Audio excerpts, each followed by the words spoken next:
like everyone else. Richard, let me just explain to you. What about Kashmir? Now, India has usurped the rights of the people of Kashmir. I'm sorry, Mr. Hunt. Kashmir is a disputed territory between Pakistan and India. So it's very important. No, but it's very important. No, Richard. I'm sorry, but we're asking you a question about Russia here, Mr. Hunt. It's very important. And I don't want you to do a sort of whataboutism turn to talking about Kashmir.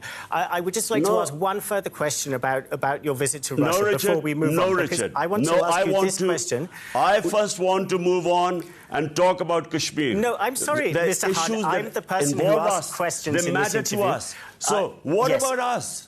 How about other people not worrying about our human rights and what matters to us? Why are we supposed to condemn issues which are... It's a European issue.